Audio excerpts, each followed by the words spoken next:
Mon nom est Pauline Gagnon, je suis artiste peintre depuis de très nombreuses années. Je pense que je n'ai fait que ça dans ma vie, que je ne sais faire que ça, peindre.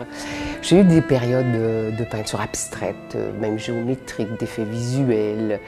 Et il y a quelques années, lors d'un voyage au Brésil, j'ai commencé à faire des portraits, des croquis. Mais là, c'est devenu sérieux. J'ai commencé vraiment à rencontrer des gens, soit dans des bars, soit à l'aéroport, au resto, dans les villes que je visite. Et quand ils m'intéressent, je leur demande de poser pour moi.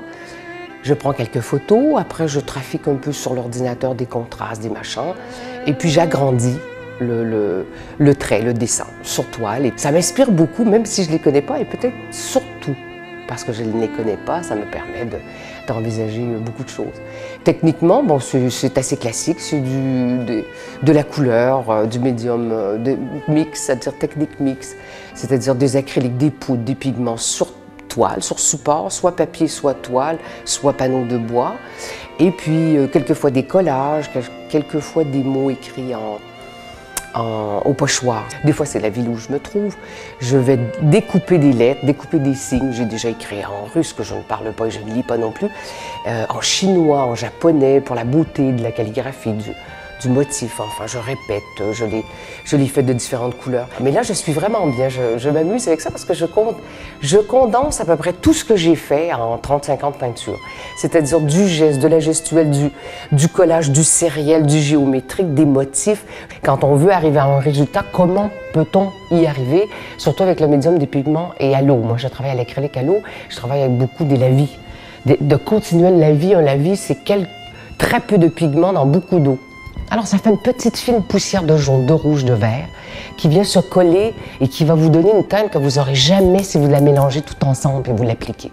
Mais même dans ma peinture abstraite, il y avait toujours une préoccupation de la lumière. Donc, quand on se préoccupe de la lumière, on se préoccupe des tons. Quel sera le ton dans l'ombre pour le même ton dans la lumière? Donc, on a une espèce d'ordinateur de ça. Donc ça me sert beaucoup dans le portrait parce que le portrait, ce n'est que ça.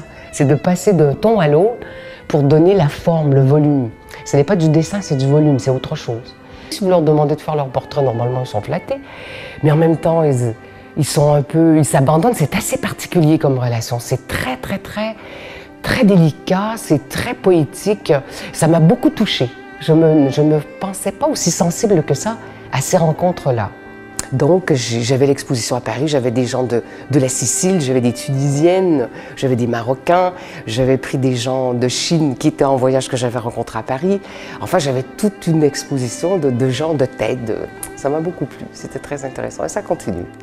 Dans un sens, l'invention, la créativité, la science sont les plus belles manifestations de l'humain en réalité. Ça nous réconcilie avec tout le monde de penser que tous ces petits humains, tous séparés entre eux, nous ont sorti des choses absolument extraordinaires, géniales. On n'a pas tout perdu, là. C'est sûr qu'on va y arriver, même si quelquefois on a l'impression que dans l'évolution, on régresse ou on va pas dans le bon sens. Je pense que si on regarde de l'art, on regarde des créations, on regarde quelque chose, on se dit, bon, ben ça y est, moi aussi, j'avance, je pousse vers ce sens-là et en y allant tous ensemble, on va arriver à être les humains qu'on rêve d'être, quoi, peut-être.